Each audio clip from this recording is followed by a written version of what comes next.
îro di civînê de Hevseroka Dem Partiyê axivî li Parlamentoya Tirkiye da xuyakirin ku divê yasaya çarçove berî bidawîbûna vê dema yasadanînê bi çepêşiya parlamentoyê û pesend bibe.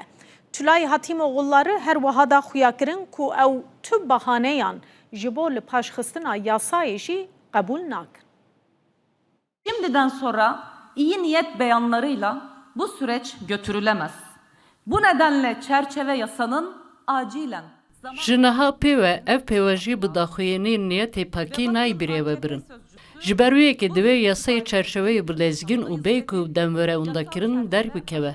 û binerin berdevkê AK Partiyê got ji îro pê em di konağekî nû de ne û got ev gîştinê konağê çerçeveyê yasayê. Serokê Parlamentoyê Birêz Numan Kurtulmuş di daxuyaniyê xwe ya dawî hefteyê de diyar kir ku evê di demeke herî kurt de yasayê çerçeveyê bînin rojevê parlamentoyê. Em vî gotinê girîng dibînin. Hêviya me eşkere û zelal e. Divê ev dem ji maha tirmehê derbasî nebe. Divê yasayê çerçeveyê berû ku ev dema yasadanînê ya parlamentoyê bi davî bibe. Nêzîkatiyên wekê me negihand em çi bikin ger bimîne ji bo deme bê tiştekî nabe. Nayê qebûl kirin. Em hêvî dikin ku paşî bi nêzîkatiyên wiha neyên cem me.